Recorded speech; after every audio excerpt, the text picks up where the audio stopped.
সব নেক আমলের সওয়াব বাড়তে বাড়তে 700 গুণ, কিন্তু রোজা ছাড়া, রোজার সওয়াব কি হবে?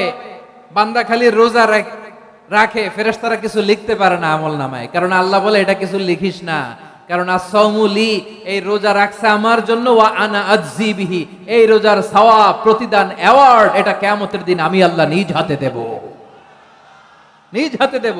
আরেক বর্ণনায় এসেছে ওয়ানা উজজাবি, আমি আল্লাহ নিজেই হয়ে যাব রোজার প্রতিদান। সুবহানাল্লাহ পড়েন। আবার আল্লাহর হাবিব বলেন ইন্না ফিল জান্নাতি সামানিয়াতু আবওয়াব, জান্নাতের দরজা মোট 8টা, ফিহা বাবুন ইউসাম্মা আর-রায়্যান, 8টা দরজার মধ্যে স্পেশাল একটা দরজা আছে, ওই দরজাটার নাম হলো আর-রায়্যান। রায়্যান দরজা, লা ইয়াদখুলুহু ইল্লা সাইমুন, রোজাদাররা ছাড়া কেউ ওই রায়্যান দরজা দিয়ে জান্নাতে ঢুকতে পারবে না। শুধু রোজাদারদের জন্য ওই দরজাটা খোলা থাকবে। লা ইয়াদখুলুহু ইল্লা সাইমুন, রোজাদাররা ছাড়া কেউ ঢুকতে পারবে না। মান দাখালাহু লাম ইয়াজমা আবাদা, একবার যে এই গেট দিয়ে ঢুকবে, he will never be thirsty again, তার গলা থেকে চিরকালের জন্য আল্লাহ তৃষ্ণা মিটাইয়া দিবে। আমরা ওই রায়্যান দরজা দিয়ে সেদিন জান্নাতে ঢুকতে চাই কি চাই না? আমার প্রিয় ভাইরা, প্রতি রাতে রমাদানে আল্লাহর ফেরেশতারা আহ্বান জানায়, ইয়া বাগিয়াল খাইরি আকবিল, ইয়া বাগিয়াশ শাররি আকসির, হে কল্যাণের পথের যাত্রী, আকবিল প্রসিড, আরো ইবাদত করো, আগাও আগাও, আরো জান্নাতের নাজ নেয়ামত কামাও। হে অকল্যাণের পথের যাত্রী, আকসির, স্টপ স্টপ, অনেক হয়েছে, আন্না, এই রমাদান এটা পাপের মাস নয়, এটা ইবাদত করে জান্নাত কামানোর মাস। চিল্লায় বলো ঠিক কি না? ওয়ালিল্লাহি উতাকাউ মিনান নার ওয়া যালিকা কুল্লা লাইলা, প্রতি রাতে, রমাদানের প্রতি রাতে আল্লাহ তাআলা এরকম লাখো বনি আদমকে maaf করে দেওয়ার ঘোষণা দেয়, নাজাতের ঘোষণা দেয়। আমরা আল্লাহর পক্ষ থেকে মাফ, নাজাত চাই কি চাই না? আমরা যদি নাজাত পেয়ে যাই আর কিছু চাই? কথা বলে না, আমাদের নাজাত লাগবে। আওয়াজ করে বলেন তো কি লাগবে? আল্লাহ বলেন এই কোরআনকে আমি রমাদানে নাজিল করেছি, যেটা বিশ্ব মানবের জন্য পথ নির্দেশিকা। এতে আছে হেদায়েতের সুস্পষ্ট বর্ণনা, আর সত্য মিথ্যা পার্থক্য করার মানদণ্ড, কোনটা সত্য কোনটা মিথ্যা, এটা কোরআন দিয়ে ডিফারেন্সিয়েট করা যায়। কোরআন হচ্ছে ফুরকান, to differentiate between right and wrong, কোনটা সত্য কোনটা মিথ্যা, কোনটা ভুল কোনটা নির্ভুল, এটা কোরআন দিয়ে যাচাই করা যায়। চিল্লায় বলেন ঠিক কিনা? এজন্য এই কোরআন দিয়ে আমাদের জীবন সাজাতে হবে। কোরআন দিয়ে জীবন না সাজালে জীবন আলোকিত হয় না। কোরআন দিয়ে পরিবার না সাজালে পরিবার আলোকিত হয় না। কোরআন দিয়ে সমাজ না সাজালে সমাজটা শান্তিময় হয় না। শুধু দুর্নীতি দমন কমিশন দিয়ে দুর্নীতি বন্ধ করা যায় না। কোরআনের আইন বাস্তবায়ন করা ছাড়া এই সমাজ থেকে দুর্নীতি বন্ধ করা যাবে না। চিল্লায় বলো ঠিক কিনা? আমার প্রিয় ভাইরা, এই কোরআন নাজিল হয়েছে রমাদান আল মুবারক, এই বরকতময় মাসে। তাই আমাদের উচিত এই মাসে আসন্ন যে রমাদান আল মুবারক, এই রমাদানে কোরআনের সাথে নিজেদের সম্পর্ককে বাড়ানো। আমার প্রিয় চাঁপাইনবাবগঞ্জের ভাইয়েরা, আমরা কি আসন্ন রমাদানে কোরআনের সাথে আমাদের অ্যাটাচমেন্ট, সম্পর্ক বাড়াতে চাই? চান সবাই? আপনি কি জানেন কোরআন নিয়ে কোন ফেরেশতা পৃথিবীতে এসেছিল? জানেন? ফেরেশতার নাম কি বলেন তো? জিবরিল আলাইহিস সালাম। একটু খেয়াল করে শুনেন, কান দুটো খরগোশের কানের মতো খাড়া করে আমার দিকে তাকান। সাইয়েদনা জিবরিল কোরআন নিয়ে এসেছেন, ফলে উনি হয়েছেন শ্রেষ্ঠ ফেরেশতা। বিশ্ব নবীর উপর কোরআন নাজিল হয়েছে, তাই তিনি হয়েছেন শ্রেষ্ঠ নবী। রমাদানে কোরআন নাজিল হয়েছে, তাই রমাদান হয়েছে শ্রেষ্ঠ মাস। কদরের রাতে কোরআন নাজিল হয়েছে, তাই কদর হয়েছে শ্রেষ্ঠ রাত। আমরাও যদি কোরআনের সাথে সম্পর্ক বাড়াই, আমাদের মর্যাদাও এরকম, আমাদেরকেও শ্রেষ্ঠ মানুষ বানায় দিবে কে? এজন্য কোরআনের সাথে সম্পর্ক বাড়াইতে রাজি আছেন তো? যারাই কোরআনের সাথে সম্পর্ক বাড়ায়, এদের মর্যাদা বাড়ায় দেয় কে? দেখবেন আমাদের হাফেজে কোরআন, তারা ইন্টারন্যাশনাল কোরআন কম্পিটিশনে যে গোটা বিশ্বকে পেছনে ফেলে প্রথম পুরস্কার নিয়ে আসে। এত ছোট ছোট বাচ্চা, ও সমাজ বোঝে না, রাজনীতি বোঝে না, টাকা পয়সা বোঝে না, কিচ্ছু বোঝে না, কিন্তু গোটা বিশ্বে ওকে সম্মানের চেয়ারে আসীন করেছে কে? এই কোরআনের সাথে লাগলে আল্লাহ তাআলা সম্মান বাড়িয়ে দেয়। আমার প্রিয় ভাইয়েরা, আসুন আমরা শুরুতেই, আলোচনার শুরুতেই শপথ নেই যে আসন্ন রমাদানে আমরা কোরআনের সাথে নিজেদের সম্পর্ককে মজবুত করব ইনশাআল্লাহ। সবাই বলুন ইনশাআল্লাহ।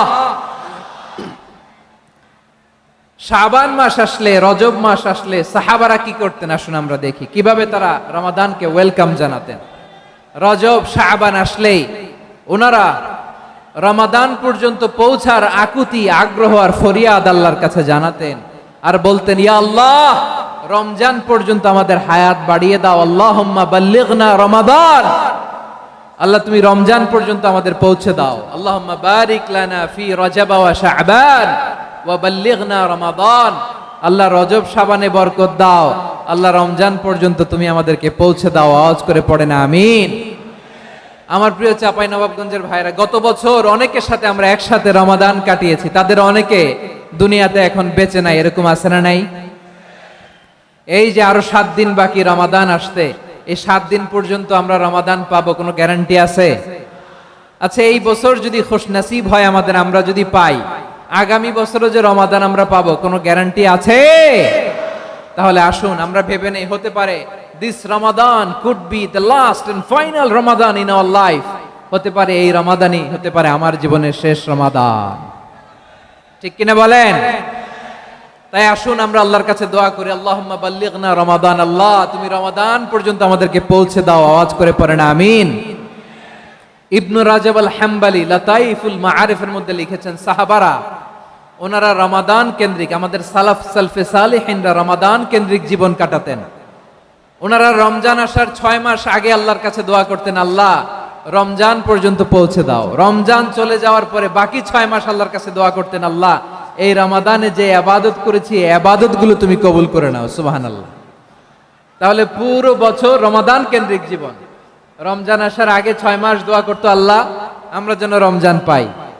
রমজান চলে যাওয়ার পরে বাকি 6 মাস বলতো, আল্লাহ রমজানে যে ইবাদত করেছি এগুলো তুমি কবুল করে নাও। সুবহানাল্লাহ। আবার এই শাবান মাসে আল্লাহর হাবিব সাল্লাল্লাহু আলাইহি ওয়াসাল্লাম সবচেয়ে বেশি রোজা রাখতেন। কানা ইয়াসুমু শাবানা কুল্লাহ, সবচেয়ে বেশি রোজা রাখতেন শাবান মাসে। ওয়া কানা ইয়াসুমু শাবানা ইল্লা কলিলা, শাবানের অল্প কয়েকদিন ছাড়া পুরো শাবানটাই বিশ্বনবী রোজা রাখতেন। সুবহানাল্লাহ পড়েন। এই শাবান শেষে আমাদের মধ্যে আগমন করবে রমাদান, এবং এই রমাদানুল মুবারক আল্লাহ তাআলা আমাদের জন্য সিয়াম ফরজ করেছেন। কি ফরজ করেছেন? তিনি সূরাতুল বাকারার 183 নম্বর আয়াতে ইরশাদ করছেন, রাব্বুল আলামিন বলেন, ইয়া আইয়ুহাল্লাযীনা আমানু কুতিবা আলাইকুমুস সিয়ামু কামা কুতিবা আলাল্লাযীনা মিন ক্বাবলিকুম লাআল্লাকুম তাত্তাকুন। আল্লাহ বলেন, ও বিশ্বাসীরা শোনো শোনো, তোমাদের জন্য সিয়ামকে ফরজ করা হয়েছে, ঠিক যেমন ভাবে তোমাদের পূর্ববর্তী উম্মতদের উপরও সিয়ামকে ফরজ করা হয়েছিল, লাআল্লাকুম তাত্তাকুন, যাতে করে তোমরা সবাই মুত্তাকি হতে পারো। সুবহানাল্লাহ বলেন, যাতে করে তোমরা আল্লাহ সচেতন হতে পারো। তাহলে সিয়ামকে, এই সামনে যে রমাদান আসতেছে আমার প্রিয় ভাইয়েরা, এই পুরো রমাদান ব্যাপী সিয়াম সাধন করা, সিয়াম পালন করাকে আমাদের জন্য ফরজ করে দিয়েছে কে? রমাদানের রোজা রাখার নফল নাকি? রমাদানে সিয়াম পালন করা কি নফল? সুন্নাত। তাহলে কি ফরজ? আওয়াজ করে বলেন, রমাদানের রোজা রাখা কি ফরজ? এটা শুধু আমাদের উপরই ফরজ না, আমাদের আগে যত জাতিগোষ্ঠী এই পৃথিবীতে এসছে সবার উপরে সিয়াম পালনকে ফরজ করেছে কে? সবার উপরে আল্লাহ তাআলা সিয়াম পালনকে ফরজ করেছিলেন। তবে ধরনটা ভিন্ন ছিল, এক এক জাতিগোষ্ঠীর জন্য এক এক ধরনের ছিল। আমাদের জন্য সিয়াম ফরজ টানা 1 মাস 30 দিন বা 29 দিন। কোন কোন উম্মতের উপর 30 দিন না, মাত্র 3টা রোজা ফরজ ছিল। কয়টা? আওয়াজ করে বলেন। আপনাদের কি মনোযোগ আছে না গেছে? মনোযোগ আছে? তাকবীর পড়েন তো, লিল্লাহে তাকবীর। আমাদের 1 মাস সিয়াম ফরজ। পূর্ববর্তী অনেক উম্মতের উপর 1 মাস ছিল না, 3টা ফরজ ছিল। কয়টা? প্রতি মাসের 13, 14, 15 ফরজ ছিল তাদের জন্য। কারো জন্য শুধু একটা, আশুরার রোজা। কোন কোন উম্মতের জন্য 10টা। কোন কোন উম্মতের জন্য রোজা ফরজ ছিল মৌনতার রোজা, আরবিতে বলে সওমুল ইনসাত, মানে সারাদিন খেতে পারবে, পান করতে পারবে, স্ত্রীর সাথে মেলামেশা করতে পারবে, কিন্তু কথা বলতে পারবে না। কথা বললেই তাদের রোজা ভেঙে যেতে, পড়েন সুবহানাল্লাহ। কি অদ্ভুত ব্যাপার! মৌন সম্মতির রোজা। যেমনটি সাইয়্যিদাতুনা মারিয়াম আলাইহাস সালাম বলেছেন, ইন্নী নাযারতু লির-রাহমানি সাওমা ফালান উকাল্লিমাল ইয়াওমা ইনসিয়া। তিনি বলেছেন, আজকে আমি রহমানের জন্য, মানে আল্লাহর জন্য রোজা মানত করেছি, আজকে আমি কারোর সাথে কথা বলতে পারবো না। তো রোজা রাখলে কথা বলতে পারবে না কেন? কারণ ওই শরীয়তে রোজার বিধান ছিল সকাল থেকে সন্ধ্যা খেতে পারবেন, পান করতে পারবেন, কিন্তু কথা বলতে পারবেন না। কথা বললেই রোজা ভেঙে যেত। সুবহানাল্লাহ বলেন। তাহলে সব জাতিগোষ্ঠীর উপরে রোজা ফরজ ছিল, কিন্তু ধরনটা ভিন্ন ছিল। মজার ব্যাপার হচ্ছে, আপনি বর্তমানেও বিভিন্ন ধর্মের দিকে তাকান, বৌদ্ধ ধর্ম, হিন্দু ধর্ম, খ্রিস্ট ধর্ম, তাদের মধ্যেও রোজা আছে। ইংরেজরা, খ্রিস্টানরা এটাকে বলে ফাস্টিং। কি বলে? ফাস্টিং। আমাদের হিন্দু ভাইয়েরা বলে উপবাস। তারা কি বলে? উপবাস। আবার এখন আন্দোলনেরও একটা মাধ্যম হয়েছে এটা, না খেয়ে থাকা। এটারে বলে অনশন। এটারে কি বলে? অনশন ধর্মঘট। মানে আমাদের দাবি না মানলে আমরা খাবো না, রোজা রাখলাম। আছে না নাই? তারপরে আধুনিক বিজ্ঞান এটার একটা নাম দিয়েছে না খেয়ে থাকাকে, অটোফিজি। কি বলে? অটোফিজি। জাপানের এক চিকিৎসা বিজ্ঞানী এই অটোফিজির উপর গবেষণা করে সে নোবেল পেয়েছে। সুবহানাল্লাহ পড়বেন না? এজন্য আল্লাহ তাআলা আমাদের জন্য গোটা রমাদানে এই সিয়ামকে ফরজ করে দিয়েছেন। আওয়াজ করে বলেন আল্লাহু আকবার। রাব্বুল আলামিন বলেন, ইয়া আইয়ুহাল্লাযীনা আমানু কুতিবা আলাইকুমুস সিয়াম। সিয়ামকে তোমাদের উপরে ফরজ করা হয়েছে, কামা কুতিবা আলাল্লাযীনা মিন ক্বাবলিকুম, যেমনি তোমাদের পূর্ববর্তীদের উপর রোজা ফরজ করা হয়েছিল, লাআল্লাকুম তাত্তাকুন, যাতে করে তোমরা আল্লাহ সচেতন হতে পারো, যাতে করে তোমরা মুত্তাকি হতে পারো। লাআল্লাকুম তাত্তাকুন, যাতে করে আমরা আল্লাহ সচেতন হতে পারি, আল্লাহ কনসিয়াসনেস আমাদের মধ্যে গ্রো করে। এটা হচ্ছে রোজার prime objective, the prime objective of সিয়াম। অনেকে জিজ্ঞেস করলে অনেকে বলে রোজার মূল উদ্দেশ্য হচ্ছে না খেয়ে থাকা। না। অনেকে বলে গরিবদের কষ্ট অনুধাবন করা রোজার উদ্দেশ্য। না। রোজার উদ্দেশ্য কি? সিয়াম পালনের উদ্দেশ্য কি? এটা আল্লাহ তাআলা স্পষ্ট এই আয়াতের পেছনে বলেছেন যে লাআল্লাকুম তাত্তাকুন, যাতে করে তোমরা আল্লাহ সচেতন হতে পারো, আল্লাহ ভীতি তোমাদের মধ্যে গ্রো করে, গড কনসিয়াসনেস, আল্লাহ কনসিয়াসনেস, আল্লাহ সচেতনতা যেন বাড়ে, দ্য সেন্স অফ অ্যাকাউন্টেবিলিটি। আল্লাহর সুপ্রিম কোর্টের কাঠগড়া এই দুনিয়াতে আমি যাই করলাম তার সবকিছু যে পাই টু পাই হিসাব দিতে হবে, এই sense, to enhance the sense that what ever we do Allah is watching me. আপনি যাই করেন কেউ দেখে না, কিন্তু দেখে কে? শুরুতেই তো জিজ্ঞেস করেছিলাম যে কেউ যেটা দেখে না সেটা দেখেন কে? কেউ যেটা শোনে না সেটা শোনেন কে? এর নাম হচ্ছে লাআল্লাকুম তাত্তাকুন, যাতে করে তোমরা আল্লাহ সচেতন হতে পারো, আল্লাহ ভীরু হতে পারো। দুনিয়ার কেউ দেখে না, কিন্তু আল্লাহ দেখে। এটাই রোজার মূল শিক্ষা। আমার প্রিয় ভাইরা, আপনি লুকিয়ে লুকিয়ে ঘরের ভেতরে অন্যায় করেছেন, পাপ করেছেন, আপনার বাবা দেখে নাই, মা দেখে নাই, স্ত্রী দেখে নাই, কিন্তু দেখেছে কে? আল্লাহর চোখ ফাঁকি দেয়া যায়? আচ্ছা, বুঝে থাকলে বলেন তো, সিসি ক্যামেরার চোখ ফাঁকি দেয়া যায় কি যায় না? পুলিশের চোখ, র্যাবের চোখ, বিমানবন্দরে কাস্টমস অফিসারের চোখ, কিন্তু আমার আল্লাহর চোখ? সবাই বলেন, আল্লাহর চোখ ফাঁকি দেয়া যায়? এই সেন্সটা নিয়ে আসা নিজের মধ্যে, আমি what ever I do Allah is watching me, যাই করি আল্লাহ দেখে। লাআল্লাকুম তাত্তাকুন। রমাদানের রোজা, ইফতারি, সিয়াম, ইবাদত সব কিছুর মধ্য দিয়ে আপনাকে খেয়াল করতে হবে যে লাআল্লাকুম তাত্তাকুন এই স্ট্যান্ডার্ড এটা অ্যাচিভ হচ্ছে কিনা আমাদের, যাতে করে তোমরা মুত্তাকি হতে পারো, আল্লাহ ভীরু হতে পারো। তাকওয়া, এটা হচ্ছে the essence of Islam. What is তাকওয়া? তাকওয়া মানে কি? তাকওয়ার সংজ্ঞা অনেকে অনেক ভাবে দিয়েছেন। আমি সরাসরি সাহাবাদের কাছ থেকে একটা সংজ্ঞা আপনাদের শোনাচ্ছি। ওমরে ফারুক রাদিয়াল্লাহু তাআলা আনহু উবাই ইবনে কাব রাদিয়াল্লাহু তাআলা আনহুকে জিজ্ঞেস করেছিলেন, ইয়া উবাই মা হুয়া তাকওয়া? হে উবাই, তাকওয়া কি? তাকওয়া কাকে বলে? উবাই ইবনে কাব তিনি প্রশ্নের উত্তর না দিয়ে উনিও আবার প্রশ্ন ছুড়লেন। তিনি বললেন, ইয়া আমিরাল মুমিনিন, আমা সালাকতা তরিকান যা শাউক? আপনি কি কাঁটাযুক্ত রাস্তা দিয়ে মরুভূমিতে কখনো হেঁটেছেন? যে রাস্তার চারদিকে ক্যাকটাস, গুলমলতার কাটা, হেঁটেছেন? ওমরে ফারুক বললেন, নাম, হেঁটেছি। বালা, হেঁটেছি। কাইফা আমিলতা, কিভাবে হেঁটেছেন? ওমরে ফারুক বললেন, শাম্মারতু ওয়াজতাহাতু, আমি আমার জামা, জুব্বা আর চাদর আঁটো করে গায়ের সাথে এমন ভাবে মিলিয়ে রেখেছি, এমন সাবধানে হেঁটেছি যাতে করে মরুভূমির ক্যাকটাসের গুলমলতার কাটা আমার গায়ে বিঁধে না যায়। উবাই ইবনে কাব বললেন, ফাযালিকা হুয়া তাকওয়া, আরে তাহলে আপনি তো ঠিকই জানেন তাকওয়া মানে কি, এটাই তো তাকওয়া। ওই রাস্তা দিয়ে যেভাবে হেঁটেছেন, পুরো দুনিয়ার জিন্দেগিটা এইভাবে সাবধানে চলার নামই হচ্ছে তাকওয়া। চিল্লায় বলো ঠিক কিনা? এই দুনিয়াতে পাপ পঙ্কিলতা থাকবে, শয়তানির হাতছানি থাকবে, অপরাধ প্রবণতা থাকবে, নফসের খায়েশ থাকবে, অন্যায়ের হাতছানি থাকবে। সব কিছুকে দলে মুচড়ে পেছনে ফেলে সাবধান হয়ে এই দুনিয়ার সিরাতুল মুস্তাকিমের পথে চলতে হবে। যে রাস্তা শুরু হয়েছে দুনিয়াতে, শেষ হয়ে গিয়েছে আল্লাহর জান্নাতের ভেতরে। চিল্লায় বলেন ঠিক কিনা? আমার প্রিয় চাপাই নবাবগঞ্জের ভাইয়েরা, এটার নামই তাকওয়া। উবাই ইবনে কাব বললেন, ও আমিরুল মুমিনিন, ওই কাঁটাযুক্ত গুলমলতার রাস্তার মধ্যে ঠিক যেমনি সাবধান হয়ে আপনি হেঁটেছেন, এই দুনিয়ার বুকে ওই সাবধান হয়ে চলার নাম হলো তাকওয়া। সুবহানাল্লাহ। তাহলে তাকওয়া কারে বলে? আমার চাপাই নবাবগঞ্জের কলিজার টুকরা ভাইয়েরা, বুঝতে পারছেন আপনারা?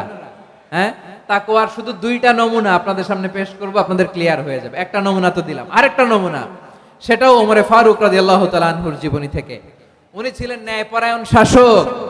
রাত্রিবেলা প্রজাদের কি হাল হাকিকত, কি অবস্থা, ঘুরে ঘুরে প্যাট্রোলিং করতেন পুলিশের মতো। তো সারা রাত প্যাট্রোলিং করে সারা রাত তিনি ঘুরেছেন কার কি অবস্থা দেখে। শেষ রাতে তিনি ফিরে আসতেছেন। তিনি থাকতেন, সেই বুখারীতে এসেছে, কানা ইয়াসকুনু ফি আওয়ালিল মদিনা, মদিনার উঁচু এলাকায় থাকতেন। তো ফিরে আসার সময় উনি একটা প্রাচীর বেষ্টিত ঘরের পাশে দুইজন নারীর কথোপকথন শুনতে পেলেন। কয়জন নারী? দেখি আপনাদের মনোযোগ আছে কিনা, বলেন কয়জন নারী? একজন বৃদ্ধা, একজন যুবতী। উনি কান লাগিয়ে শুনতে পাচ্ছেন। বৃদ্ধা মা, ওমরে ফারুক কাউকে দেখতে পাচ্ছেন না, শুনতে পাচ্ছেন। বৃদ্ধা মা তার যুবতী মেয়েকে বলে, এই তাড়াতাড়ি ওটের দুধ দহন করে ওটের দুধের সাথে পানি মিশাও, তাইলে কালকে বাজারে মদিনায় বেশি দামে বিক্রি করা যাবে, লাভ হবে অনেক। বৃদ্ধা মহিলা এটা বললেন। যুবতী মেয়ে উত্তরে বলে, মা আপনি জানেন না আমিরুল মুমিনিন খলিফাতুল মুসলিমিন ওমরে ফারুক দুধে পানি মিশানোকে দণ্ডনীয় অপরাধ বলে ঘোষণা দিয়েছে, জানেন না? এবার বৃদ্ধা মহিলা বলে, আরে পাগলি, এই ভোর রাতে আমিরুল মুমিনিন ওমরে ফারুক আসবে কোত্থেকে? উনি আসবে কোত্থেকে? ওনার পাইক পেয়াদা সিকিউরিটি আসবে কোত্থেকে? কেউ দেখবে না। আরে কেউ দেখবে না, তাড়াতাড়ি দুধের সাথে পানি মেশাও। এই কথা যখন মা বলেছে, যুবতী মেয়েটা চমৎকার একটা উত্তর দিয়েছে। তিনি বলেছিলেন, ইয়া উম্মি, ও আমার মা, লাউলা রাআ উমর লা রাআ রব্বু উমর, ও আমার প্রিয়তমা মা, আপনি ঠিকই বলেছেন, গভীর রাতে ওটের দুধে পানি মিশালে ওমর দেখবে না, কিন্তু মা খেয়াল রাখবেন, ওমর যদি নাও দেখে, ওমরের রব কিন্তু দেখে। চিল্লায় বলেন ঠিক কিনা? দিস ইজ কল্ড তাকওয়া। লাউলা রাআ উমরু লা রাআ রব্বু উমর, ওমর দেখে না কিন্তু ওমরের রব দেখে। চিল্লায় বলেন ঠিক কিনা? এজন্য রব্বুল আলামিন বলেন, লা তুদরিকুহুল আবসার ওয়া হুয়া ইউদরিকুল আবসার ওয়া হুয়াল লাতীফুল খাবীর। তিনি এমন সত্তা, দুনিয়ার কোন চোখ তাকে দেখে না, কিন্তু দুনিয়ার সবগুলো চোখকে, সব মানুষের অ্যাক্টিভিটিসকে আরশের উপর থেকে সব কিছু মুহূর্তে মুহূর্তে দেখতে পান কে? তাহলে তাকওয়া কারে বলে বুঝতে পারছেন? দুনিয়াতে সাবধানে চলার নাম তাকওয়া। কেউ দেখে না কিন্তু আল্লাহ দেখে। এই সেন্স, এই জবাবদিহিতার ভয়, দ্য সেন্স অফ অ্যাকাউন্টেবিলিটি, এই সেন্স নিজের মধ্যে গ্রো করার নাম হচ্ছে তাকওয়া। আর এই সিয়াম পালন করার প্রাইম অবজেক্টিভ অফ সিয়াম হচ্ছে লাআল্লাকুম তাত্তাকুন। আওয়াজ করে বলেন, লাআল্লাকুম তাত্তাকুন। আমার প্রিয় ভাইয়েরা, এই আসন্ন রমাদান, এটা এমন এক বরকতের মাস, যে মাসে আমরা নিজেদের নাফসের উপর নিয়ন্ত্রণ প্রতিষ্ঠা করি। সারা বছর নাফস আমাদেরকে নিয়ন্ত্রণ করে, আর রমাদানে আমরা নাফসকে নিয়ন্ত্রণ করি। কথা বুঝতেছেন? সারা বছর নাফস আমাদেরকে নিয়ন্ত্রণ করে। এই যে এখন আমার খেতে মনে চাইলে যে খেজুর রাখা, আমি খেজুর খেতে পারবো, নাটস আছে, বাদাম খেতে পারি, খাইতে মন চাইলে পানি, আমার রুহুটা চায়, আমার নাফসটা খেতে চায়, আমি খেতে পারি, পান করতে পারি। বিবাহিতরা দিনের বেলায় স্ত্রীর সাথে মেলামেশা করতে চাইলে করতে পারে, কিন্তু রমাদানে দিনের বেলায় খেতে মনে চায় কিন্তু আমরা খাই। আমার প্রবৃত্তি খেতে চায় কিন্তু প্রবৃত্তির কথা আমরা শুনি, কথা কয় না। রমজানে খেতে মন চাইলে আমরা খাই, তৃষ্ণায় গলা ফেটে যায়, গলার ছাতি ফেটে যায়, কিন্তু এক ঢোক পানি কি আমরা গিলি? বিবাহিতরা দিনের বেলা স্ত্রীর সাথে কি মেলামেশায় যায় না। তার মানে সারা বছর নফস আমাদেরকে নিয়ন্ত্রণ করে, আর রমাদানে নফসের উপর আমরা নিয়ন্ত্রণ প্রতিষ্ঠা করি। নফসের লাগাম আমরা রমাদানে টেনে ধরে, চিল্লায় বলেন ঠিক কি না? এজন্য আমার প্রিয় ভাইয়েরা, নফসের উপর নিয়ন্ত্রণ নিতে চাইলে রমাদানের রোজার কোনো বিকল্প নাই। এটা এমন মাস যে মাসের ফজিলতেরও কোনো শেষ নাই। এই মাসকে বলা হয় দ্য মান্থ অফ হোপ। এটা আশা জাগানিয়া মাস। রমজানের কথা শুনলে আশা জাগে না হৃদয়ে? হ্যাঁ, ইদা জাআ রমাদান ফুতিহাত আবওয়াবুস সামা ওয়া গুল্লিকাত আবওয়াবু জাহান্নাম ওয়া সুফিদাতিশ শায়াতিন। রমাদান আসলে আকাশের দরজাগুলো খুলে দেয়া হয়, মানে জান্নাতের। জাহান্নামের দরজাগুলোকে লক করে দেয়া হয়, শয়তানকে চেইন আপ করা হয়। ইবাদত করলে শুধু করতেই মনে চায়, চিল্লায় বলেন না সুবহানাল্লাহ। রমজানে ইবাদতে যেই মজা পাওয়া যায়, সারা বছর অন্য কোনো মাসে এই মজা আপনি পান? আমার চাঁপাইনবাবগঞ্জের ভাইরা আওয়াজ করে বলেন না, রমজানে ইবাদতে যেই মজা অন্য মাসে এটা পান? কারণ রমজানে ইবাদত করলে সওয়াবও বেশি, ইবাদতের একটা পরিবেশ থাকে, ঠিক কিনা বলেন? অন্য মাসে ইবাদত করলে এর সওয়াব পাওয়া যায় গাণিতিক হারে, রমজানে ইবাদত করলে সওয়াব বাড়তে থাকে জ্যামিতিক হারে। সুবহানাল্লাহ কইবেন না? অন্য মাসে সওয়াব বাড়ে গাণিতিক হারে, রমাদানে ইবাদত করলে সওয়াব বাড়ে কিভাবে জ্যামিতিক হারে বাড়ে দেখেন। রমাদানে একটা নফল করলে ফরজের সমান সওয়াব, একটা ফরজ করলে 70 থেকে 700 গুণ সওয়াব। রমজানে উমরা করলে হজের সমান সওয়াব। সুবহানাল্লাহ নাই? দ্য মান্থ অফ হোপ, আশা জাগানিয়া মাস। এই মাস আমাদেরকে হোপফুল করে, আশাবাদী করে। রমাদান যেমনি দ্য মান্থ অফ হোপ, আশা জাগানিয়া মাস, এট দ্য সেম টাইম এই রমাদান হচ্ছে মান্থ অফ ওয়ার্নিং, একটা ওয়ার্নিং এর মাস। নবী যেমনি আশা জাগাইছে, আবার ওয়ার্নিং দিয়েও গেছে, খবরদার। ওয়ার্নিংটা কেমন? আল্লাহর হাবিব সাল্লাল্লাহু আলাইহি ওয়াসাল্লাম মসজিদে নববীর ভেতরে, হঠাৎ তিনি মসজিদে নববীর মিম্বারে পা রেখে বললেন আমিন। দ্বিতীয় ধাপে পা রেখে বললেন আমিন, তৃতীয় ধাপে পা রেখে বললেন আমিন। সাহাবারা অবাক হয়ে বললেন ইয়া রাসূলুল্লাহ, ইয়া হাবিবাল্লাহ, 3 বার শুধু আমিন আমিন পড়লেন, কেন পড়লেন আমরা কিছু জানি না, আমাদেরকে জানিয়ে দেন কেন আপনি 3 বার আমিন বললেন। রাহমাতাল লিল আলামিন আল্লাহর হাবিব বললেন, ও আমার প্রাণের সাহাবীরা, আমি যখন মসজিদে নববীর মিম্বারের প্রথম ধাপে পা রেখেছি, সাইয়েদনা জিবরিল এসে আমাকে বলেছে, ও নবী, আপনার নাম শুনে যে ব্যক্তি আপনার উপর দুরূদ পড়ে না তার ধ্বংস। আপনি বলেন আমিন। আমি বলেছি আমিন। দ্বিতীয় ধাপে পা রাখার পর সাইয়েদনা জিবরিল বললেন, ইয়া রাসূলুল্লাহ, মাতা পিতাকে বার্ধক্য অবস্থায় পেয়ে তাদের সেবা করে, তাদের সাথে সদাচরণ করে যে সন্তান জান্নাত কামাতে পারলো না, তার জন্য ধ্বংস। আপনি বলেন আমিন। আমি বলেছি আমিন। আবার মিম্বারের তৃতীয় ধাপে ঠিক যখনই আমি পা রাখলাম, সাইয়েদনা জিবরাইল বললেন, নবী, রমজান মাস পাওয়ার পরে এই মাসে ইবাদত করে যে ব্যক্তি নিজের গুনাহ মাফ করাতে পারলো না, তার জন্য ধ্বংস। আপনি আওয়াজ করে পড়েন আমিন। কত বড় ধমক, কত বড় ওয়ার্নিং দেখছেন। যে রমাদান পেয়েছে, কিন্তু রমাদানের ইবাদত করার মধ্য দিয়ে সে নিজেকে জাহান্নাম থেকে মুক্ত বানাতে পারলো না, তার উপর আল্লাহ লানত, তার জন্য ধ্বংস। সাইয়েদনা জিবরাইল বলেছেন আমিন, স্বয়ং বিশ্বনবীও বলেছেন আমিন। আওয়াজ করে পড়েন নাউযুবিল্লাহ। তাহলে রমজান আসবে আর আমরা নিজেদেরকে জাহান্নামীদের লিস্ট থেকে নাম কাটিয়ে জান্নাতীদের লিস্টে উঠাতে পারবো না। এর চেয়ে বড় হতভাগা কি আর কেউ থাকতে পারে? আওয়াজ করে বলেন। তাহলে রমাদানের এই রহমত, বরকত, মাগফিরাত, ফজিলত আমাদের কামাই করার দরকার আছে না নাই?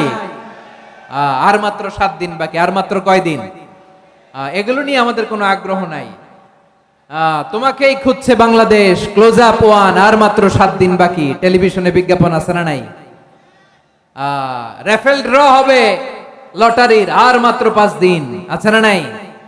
কিন্তু এমন এক বরকতময় মাস আসতেছে, আর মাত্র 7 দিন বাকি, আমাদের কোনো সেন্সই নাই, আমাদের মধ্যে কোনো অনুভূতি কাজ করে না। হায় রে দুর্ভাগা মুসলমান। আমার প্রিয় ভাইরা, আপনি পৃথিবীতে যত ইবাদত করেন সব ইবাদতের সওয়াব নির্ধারিত, এটা পাবেন বা ওইটা পাবেন, এই সওয়াব জান্নাতে, এই বাড়ি ওই বাড়ি।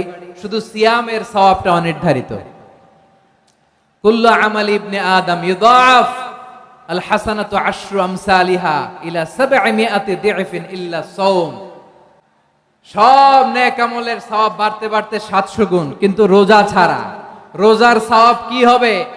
বান্দা খালি রোজা রাখে, ফেরেশতারা কিছু লিখতে পারে না আমল নামায়, কারণ আল্লাহ বলে এটা কিছু লিখিস না, কারণ as-সাওমু লি, এই রোজা রাখছে আমার জন্য, ওয়া আনা আজজি বিহি, এই রোজার সওয়াব, প্রতিদান, অ্যাওয়ার্ড, এটা কিয়ামতের দিন আমি আল্লাহ নিজ হাতে দেব, নিজ হাতে দেব। আরেক বর্ণনায় এসেছে ওয়া আনা উজজাবি, আমি আল্লাহ নিজেই হয়ে যাব রোজার প্রতিদান। সুবহানাল্লাহ পড়েন। আবার আল্লাহর হাবিব বলেন ইন্না ফিল জান্নাতি সামানিয়াতু আবওয়াব, জান্নাতের দরজা মোট 8টা। ফিহা বাবুন ইউসাম্মা আর-রায়্যান, 8টা দরজার মধ্যে স্পেশাল একটা দরজা আছে, ওই দরজাটার নাম হলো আর-রায়্যান। রায়্যান দরজা, লা ইয়াদখুলুহু ইল্লা সাইমুন, রোজাদাররা ছাড়া কেউ ওই রায়্যান দরজা দিয়ে জান্নাতে ঢুকতে পারবে না। শুধু রোজাদারদের জন্য ওই দরজাটা খোলা থাকবে। দরজাটার নাম আর-রায়্যান। এই লাখো জনতা আওয়াজ করলে এই আওয়াজ হয়, বলেন রোজাদারদের জন্য জান্নাতে স্পেশাল যে লাল গালিচার সংবর্ধনা এন্ড স্পেশাল এন্ট্রি, ওই দরজাটার নাম কি? আর-রায়্যান শব্দটা কেমন লাগে? ভালো লাগে। অনাগত সন্তান যদি কারো আসে, ছেলে সন্তান, নাম রেখে দিয়েন আর-রায়্যান। পারবেন? আমাকে সবাই ধরে রাস্তা ঘাটে, বাসায়, অফিসে, আদালতে, এয়ারপোর্টে ধরলে, হুজুর আমার একটা ছেলে হবে 2 মাস পর, একটা নাম দেন। চাঁপাইনবাবগঞ্জবাসীর জন্য আমি একটা নাম দিয়ে গেলাম। সামনের 2-3 মাসে, 4 মাসে, 6 মাসে যাদের ছেলে সন্তান হতে পারে বলে মনে করেন, যদি পছন্দ হয় নামটা, নাম রেখে দিয়েন রায়্যান। কি নাম? লা ইয়াদখুলুহু ইল্লা সাইমুন, রোজাদাররা ছাড়া কেউ ঢুকতে পারবে না। মান দাখালাহু লাম ইয়াযমা আবাদা, একবার যে এই গেট দিয়ে ঢুকবে, he will never be thirsty again, তার গলা থেকে চিরকালের জন্য আল্লাহ তৃষ্ণা মিটায়া দিবে। আমরা ওই রায়্যান দরজা দিয়ে সেদিন জান্নাতে ঢুকতে চাই কি চাই না? আমার প্রিয় ভাইরা, প্রতি রাতে রমাদানে আল্লাহর ফেরেশতারা আহ্বান জানায়, ইয়া বাগিয়াল খাইরি আকবিল, ইয়া বাগিয়াশ শাররি আকসির, হে কল্যাণের পথের যাত্রী, আকবিল প্রসিড, আরো ইবাদত করো, আগাও আগাও, আরো জান্নাতের নাজ নেয়ামত কামাও। হে অকল্যাণের পথের যাত্রী, আকসির, স্টপ স্টপ, অনেক হয়েছে, আন্না। এই রমাদান এটা পাপের মাস নয়, এটা ইবাদত করে জান্নাত কামানোর মাস। চিল্লায় বলো ঠিক কি না? ওয়ালিল্লাহি উতাকাউ মিনান নার ওয়া যালিকা কুল্লা লাইলা, প্রতি রাতে, রমাদানের প্রতি রাতে আল্লাহ তাআলা এরকম লাখো বনি আদমকে maaf করে দেওয়ার ঘোষণা দেয়, নাজাতের ঘোষণা দেয়। আমরা আল্লাহর পক্ষ থেকে মাফ, নাজাত চাই কি চাই না? আমরা যদি নাজাত পেয়ে যাই, আর কিছু চাই? কথা বলে না। আমাদের নাজাত লাগবে, আওয়াজ করে বলেন তো কি লাগবে? আর কিছু যে চাই না আমি, চাই গো নাজাত, আল্লাহ তোমার কাছে আমার এই মুনাজাত। আর কিছু যে চাই না আমি, চাই গো নাজাত, আল্লাহ তোমার কাছে আমার এই মুনাজাত, আল্লাহ তোমার কাছে আমার এই মুনাজাত। পড়েন আমিন, আর জোরে আমিন। তাহলে রমাদানকে আমরা বুদ্ধিমানের মতো কাজে লাগাতে চাই কি চাই না? হ্যাঁ, বুদ্ধিমানের মতো কাজে লাগাইতে হবে। মুমিনরা স্মার্ট হয়। এই রমাদানে আমাদের কি করণীয়, কি বর্জনীয়, সংক্ষেপে 7টা করণীয় 7 মিনিটে, 7টা বর্জনীয় 7 মিনিটে বলে আমরা বিদায় নিব ইনশাআল্লাহ। বলেন, কেউ উঠা বসা করব না ইনশাআল্লাহ। বলেন মাশাআল্লাহ, অনেক শান্ত। জি, আমার দিকে তাকান। রমাদানে, আসন্ন রমাদানে আমাদের 7টি করণীয়। 1 নাম্বার করণীয়, এই রমাদানকে আপনি কোরআনময় করে তুলুন। কোরআনময় করে তুলুন 2025-এর রমাদান। এই হচ্ছে আজকের প্রোগ্রামের স্লোগান। জোরে বলেন ঠিক কিনা? কোরআনময় করতে রাজি আছেন? কোরআন তেলাওয়াত করতে রাজি আছেন? আমার প্রিয় ভাইরা, ধীরস্থির ভাবে কোরআন তেলাওয়াত করুন, তাড়াহুড়ো করে নয়। আনাস রাদিয়াল্লাহু তাআলা আনহু বলতেন, রুব্বা কারি লিল কোরআন ওয়াল কোরআন ইয়ালআনহু। কোরআনের অনেক কারি আছে যারা কোরআন পড়ে কিন্তু সওয়াব পায় না, বরং আল্লাহর কোরআন তার বিরুদ্ধে আল্লাহর দরবারে নালিশ করে আর লানত করতে থাকে। আমরা কি ওইরকম কোরআনের তেলাওয়াতকারী হতে চাই? না। ধীরস্থির ভাবে ওয়ারাত্তিলিল কোরআন তারতিলা, তারতিলের সাথে পড়বেন। বিষ্ণু ইসা ইসলাম কানা ইয়ামুদ্দু সাওতাহু মাদ্দান, টেনে টেনে পড়তেন। আলহামদুলিল্লাহি রাব্বিল আলামিন আর রহমানির রহিম মালিকি ইয়াউমিদ্দিন ইয়্যাকা না'বুদু ওয়া ইয়্যাকা নাস্তাঈন ইহদিনাস সিরাতাল মুস্তাকিম সিরাতাল লাযীনা আন'আমতা আলাইহিম গায়রিল মাগদুবি আলাইহিম ওয়ালাদ-দাল্লিন। পড়েন আমিন। কানা ইয়ামুদ্দু সাওতাহু মাদ্দান, টেনে টেনে পড়তেন। ওয়া কানা ইউকাত্তিউ আয়াতাহু, ইউকাত্তিউ আয়াতান আয়াতান, প্রত্যেক আয়াত পড়ে পড়ে তিনি থামতেন। এভাবে কোরআন পড়তে হবে। আমাদের অনেক মা বোনেরা আজকের এই চাঁপাইনবাবগঞ্জের প্রোগ্রামের অনেকগুলো মহিলা প্যান্ডেল আমি ল্যান্ডিং করার সময় দেখেছি। আমার অনেক বোনেরা, ওনারা কোরআন খতম করতে যে এমন ভাবে তেলাওয়াত করেন, কোরআন তেলাওয়াতের আদব আর অবশিষ্ট থাকে না। আমরা তারতিলের সাথে তেলাওয়াত করব, যেমনটি আমি পড়ে শোনালাম। বিষ্ণু ইসলাম প্রতি আয়াত শেষে থামতেন, টেনে টেনে পড়তেন, তারতিলের সাথে পড়তেন, সুর করে পড়তেন। মান লাম ইয়াতাগান্না বিল কোরআন ফালাইসা মিন্না, যে সুর করে কোরআন পড়ে না সে আমার উম্মত হতে পারে। যায়িনুল কোরআন বিআসওয়াতিকুম, বিষ্ণু বলেন সুর করে কোরআন পড়বা। অনেকে কোরআনের খতম তুলবার জন্য কোরআনরে একেবারে খতম করে দেয়, এরকম আছে না নাই? কোরআনের খতম তোলার জন্য কোরআনরে কি করে? একেবারে খতম করে দেয় না। আপনি ধীরস্থির ভাবে পড়ে যদি খতম দিতে পারেন মাশাআল্লাহ, না পারলে যতটুকু পারেন পড়বেন। এরপর অনুবাদ পড়ার চেষ্টা করবেন, তাফসীর পড়ার চেষ্টা করবেন। আপনাদের জন্য এক অনন্য উপহার রয়েছে আমার পক্ষ থেকে, এক নজরে কোরআন। 114 সূরার সারমর্ম, সার নির্যাস আমরা নিয়ে এসেছি এখানে। বাংলা ভাষায় আমার জানা মতে খুব সম্ভবত এই প্রথম কাজ, কেউ করে নাই। আরবিতে পাবেন এরকম অনেক বই, ইংরেজিতে কিছু কাজ আমরা দেখেছি, কিন্তু বাংলায় পাবেন না। এত চমৎকার ভাবে আমরা সূরাগুলোর সারমর্ম, সার নির্যাস তুলে ধরার চেষ্টা করেছি। 5 পৃষ্ঠায় আপনি জেনে যাবেন এই সূরার সেন্ট্রাল থিম কি। 5 পৃষ্ঠায় জেনে যাবেন মেজর থিম কি, এই সূরায় কি কি নিয়ে আলোচনা করা হয়েছে, এই সূরা থেকে মূল লেসন কি, মূল শিক্ষা কি, সহজে আপনারা বুঝে যাবেন। সুযোগ হলে এটা সংগ্রহ করবেন আপনারা। যে কোনো ধরনের ভালো অনুবাদ আপনারা পড়বেন, তাফসীর পড়বেন। আমরা কোরআনময় করতে চাই। খতম কোরআনে রমাদানের 1 খতম দেওয়ার একটা সহজ পদ্ধতি হচ্ছে, রমাদানের প্রতি নামাজের পরে 4 পৃষ্ঠা। প্রতি নামাজের পরে কয় পৃষ্ঠা? 4 পৃষ্ঠা। তাহলে 5 ওয়াক্তে 4 পাঁচা 20 পৃষ্ঠা। হেফজে কোরআন গুলো 20 পৃষ্ঠা 1 পারা। এভাবে 30 দিনে আপনার 1 খতম হয়ে যাবে। আমরা যেন তারতিলের সাথে বিশুদ্ধভাবে কোরআন তেলাওয়াত করতে পারি, আল্লাহ তৌফিক দান করুক। পড়েন আমিন। 2 নাম্বার করণীয়, ধীরস্থির ভাবে তারাবির সালাতগুলো যেন আমরা আদায় করি। তাড়াহুড়ো করবেন না আল্লাহর ওয়াস্তে, তাড়াহুড়ো করবেন না, তাহলে কোরআন আমাদের জন্য বদদোয়া করবে। তাড়াহুড়ো করবেন তারাবির নামাজে। তারাবির নামাজ সালাতুত তারাবিহ মানে বিশ্রামের নামাজ।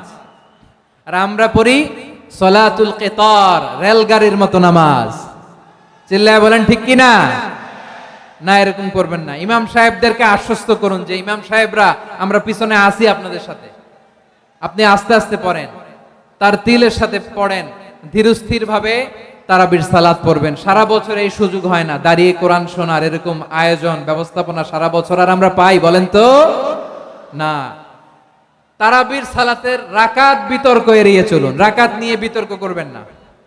8 রাকাত 20 রাকাত নিয়ে যে মারামারি এই দেশে, এটা শয়তানের ফন্দি। চিল্লায় বলেন এটা কার ফন্দি? আমরা 20 রাকাত পড়ি, আপনারা হয়তো 8 রাকাত পড়েন, কোনো অসুবিধা নাই। আমরা যারা 20 রাকাত আমরা পড়তেছি, আমরা 20 রাকাতের কথাই বলি। 20 রাকাত আমরা পড়বো আজীবন। সৌদি আরবে মক্কা মদিনায় 20 রাকাত পড়ে, কোনো অসুবিধা নাই। অন্যান্য মসজিদগুলো 8 রাকাত পড়ে। এই নিয়ে এদের মধ্যে মারামারি আছে? হ্যাঁ। আর এই জন্য রাকাত বিতর্ক এড়িয়ে চলবেন। প্রিয় ভাইয়েরা, আপনার আমল আল্লাহর কাছে কবুল হবে সংখ্যার বিচারে না উত্তমতার বিচারে বলেন তো? সংখ্যার বিচারে না উত্তমতার বিচারে? উত্তমতার বিচার। কত চমৎকার ভাবে আপনি আল্লাহর সামনে দাঁড়াতে পারছেন এটা বিবেচ্য। রুকু সেজদাগুলো সুন্দরভাবে করবেন, রুকু থেকে সোজা হয়ে দাঁড়ানো ওয়াজিব, দুই সেজদার মাঝখানে সোজা হয়ে বসা ওয়াজিব। এই তা'দিলুল আরকান বাদ দিলে হানাফি মাযহাব মতে সৌ সেজদা দিতে হবে, অন্য মাযহাব মতে নামাজই হবে না, নামাজই হবে না। এজন্য ধীরস্থির ভাবে তারাবির সালাত যেন আমরা আদায় করি। পারা যাবে তো ইনশাআল্লাহ? 3 নাম্বার, তাহাজ্জুদের সালাত আদায় করুন। বছরের অন্য সময় উঠতে পারি না, অনেকে বলে হুজুর উঠতে পারি না, কিন্তু রমাদানে সাহারি খাওয়ার জন্য তো উঠাই লাগে। কি বলেন, সাহারি খান আপনারা? হ্যাঁ, খান না? খান কে কে দেখি তো? মাশাআল্লাহ মাশাআল্লাহ। এই সুন্নত পালনের জন্য 1 নাম্বার। মাশাআল্লাহ, ঠিক আছে, পালন করবেন। আল্লাহর হাবিব বলেন তাসাহহারু ফা ইন্না ফিস সাহুরি বারাকা, তোমরা সাহারি খেও, কেননা সাহারির ভেতরে বরকত ঢুকায় দিয়েছে কে? একটা খেজুর, 1 গ্লাস পানি খেলো সারা দিন আপনাকে তরতাজা রাখে কে? তো সাহারির জন্য যেহেতু উঠতেই হয়, সাহারি খাওয়ার আগে বা পরে 2 রাকাত 4 রাকাত তাহাজ্জুদ পড়া যাবে না? রব্বুল আলামিন বলেন ওয়ামিনাল লাইলি ফাতাহাজ্জাদ বিহি নাফিলাতান লাকা আসা আইয়াবআসাকা রাব্বুকা মাকামান মাহমুদা। ও নবী, রাতের কিছু অংশ সময় তাহাজ্জুদের সালাত আপনি আদায় করবেন, কারণ এই তাহাজ্জুদ হলো আপনার জন্য নাফিলাতাল লাক, অতিরিক্ত ফরজ। আপনাকে মাকামে মাহমুদে অধিষ্ঠিত করবে কে? এজন্য যারা সম্মানিত হতে চান, সম্মানের আসনে যেতে চান, তাদের জন্য তাহাজ্জুদ অবধারিত। আমরা রমজানে সাহারির আগে তাহাজ্জুদ পড়তে চাই কি চাই না? এই নামাজটারে আল্লাহ বড্ড ভালোবাসেন। কেন জানেন? কারণ গভীর ঘুমকে স্যাক্রিফাইস করে আমরা এই নামাজ পড়ি। ঘুমের আরবি জানা আছে কারো? ঘুমরে আরবিতে কি বলে? অনেকগুলো আরবি আছে। একটা আরবি হচ্ছে নুআস, তন্দ্রা, তন্দ্রা, আমানাতান নুআসা কোরআনে এসেছে। আরেকটা আছে ঝিমুনি, ঝিমুনি, এইভাবে ঝিমুনি আসে ঘুমের আগে, এটারে বলে সিনা। এটারে কি বলে? সিনা। স্বাভাবিক ঘুমকে আরবিতে বলে নাউম। স্বাভাবিক ঘুমকে কি বলে? এই সিনা আর নাউমকে আল্লাহ এক আয়াতে এনেছেন, লা তাখুযুহু সিনাতু ওয়ালা নাউম। আল্লাহর তন্দ্রা নাই, ঘুম নাই, ঘুমের আগে যে তন্দ্রা আছে ওইটাও নাই। তাহলে নুআস, সিনা, নাউম পেলাম। আরেকটা ঘুমের আরবি হচ্ছে হুজুদ। চাপাই নবাবগঞ্জ আওয়াজ করে বলেন, আরেকটা ঘুমের আরবি কি? হুজুদ। এটা মাঝরাতের ঘুম, শেষ রাতের ঘুম, যেই ঘুমটা বড্ড মজা লাগে। কাঁথা টেনে টেনে, ব্ল্যাঙ্কেট টেনে টেনে আরেকটু ঘুমাইতে মন চায়, আরেকটু, আর 1 মিনিট, আর 2 মিনিট, এরকম একটা মজার ঘুম শেষ রাতে আছে না নাই?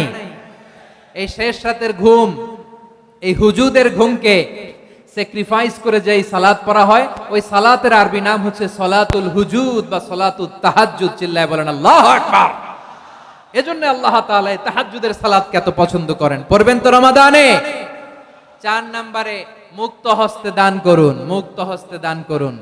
ওয়ামা আতাইতুম মিন যাকাতিন তুরিদুনা ওয়াজহাল্লাহি ফাউলাইকা হুমুল মুদঈফুন। তোমরা মনে করো না যাকাত দিলে তোমাদের সম্পদ কমে যায়, এটা ভেবো না। বরং তোমরা আল্লাহর খুশির জন্য যে যাকাত দাও, তারপরে তোমার যে সম্পদ থাকে ওই সম্পদের মধ্যে প্রবৃদ্ধি দান করে কে? আপনি মনে করছেন দিলে কমে? চাঁপাইনবাবগঞ্জের ভাইয়ের আওয়াজ করে বলেন, দান করলে কি সম্পদ কমে নাকি বাড়ে? আওয়াজ করে বলেন, কমে না বাড়ে? বাড়ে। যেটা দান করেন, কামাসালি হাব্বা আম্বাতাত সাবআ সানাবিলা ফি কুল্লি সুমবুলাতিন মিয়াতি হাব্বা। 1 টাকা দান করলে এটা চারা বীজের মতো, রূপে দিলে 7টা শীষ, প্রতি শীষে হয় 100 শস্য দানা। আল্লাহ যারে চায় এরকম বাড়ায় দেয়, প্রবৃদ্ধি দেয়। সুবহানাল্লাহ। এজন্য মুক্ত হস্তে দান করতে রাজি আছেন? আগে আগে যাকাত ক্যালকুলেট করে রাখেন। আপনার যাকাত বর্ষ যদি পরেও হয়, দেরি করেও হয়, ধরেন যে প্রতি বছর মুহররমে দেন, আপনি আগে দিতে পারবেন। যাকাত অগ্রিম আদায় করা যায়। সুবহানাল্লাহ বলেন।